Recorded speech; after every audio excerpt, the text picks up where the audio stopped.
कांग्रेस सांसद राहुल गांधी इन दिनों 3 दिवसीय अमेरिकी दौरे पर हैं और अमेरिका के डलास में टेक्सास विश्वविद्यालय में उन्होंने देश में बेरोजगारी का मुद्दा उठाते हुए चीन और अन्य कई देशों की स्थिति को भारत से बेहतर बताया है। वहीं राहुल गांधी के अमेरिका में दिए इस बयान पर आचार्य प्रमोद कृष्णम ने कड़ा पलटवार किया है। जी हां, उन्होंने बातचीत के दौरान कहा, राहुल गांधी को ये बताना चाहिए कि वो चीन के साथ हैं या भारत के, और अगर उन्हें चीन की नीतियां अच्छी लगती हैं तो उनको चीन जाकर राजनीति करनी चाहिए। उन्होंने कहा कि मैं राहुल गांधी के ऐसे बयानों से बहुत हैरान हूं।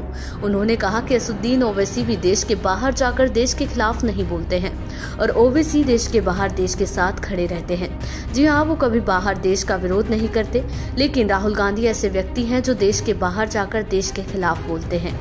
वहीं पश्चिमी देशों का उत्पादन केंद्र चीन में बन जाने को लेकर दिए राहुल गांधी के बयान पर उन्होंने कहा कि 2004 से 2014 तक 10 साल राहुल गांधी की सरकार रही। इसके अलावा इस देश पर लगभग 60 साल कांग्रेस की हुकूमत रही है और पंडित जवाहरलाल नेहरू, इंदिरा गांधी, राजीव गांधी, नरसिम्हा राव और मनमोहन सिंह ये सारे प्रधानमंत्री कांग्रेस पार्टी के थे।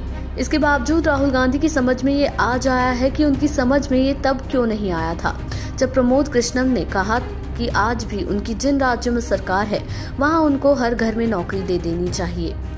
वहीं तेलंगाना, कर्नाटक, हिमाचल प्रदेश में बेरोजगारी खत्म कर दें। आपको बता दें, प्रमोद कृष्णन ने कहा कि आज भी उनकी जिन राज्यों में सरकार है वहां उनको हर घर में नौकरी दे देनी चाहिए।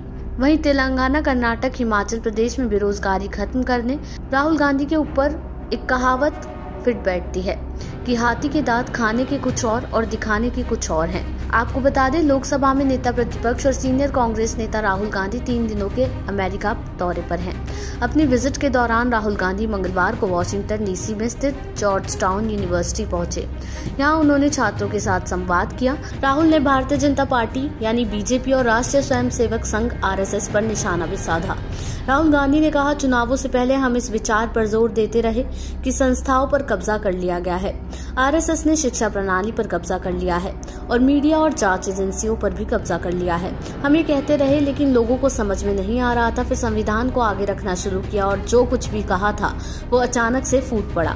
नेता प्रतिपक्ष ने कहा, गरीब भारत, उत्पीड़ित भारत ने ये समझ लिया कि अगर संविधान खत्म हो गया तो पूरा खेल खत्म हो जाएगा। गरीबों ने गहराई से समझ लिया कि जाति जनगणना का मुद्दा भी बड़ा हो गया है।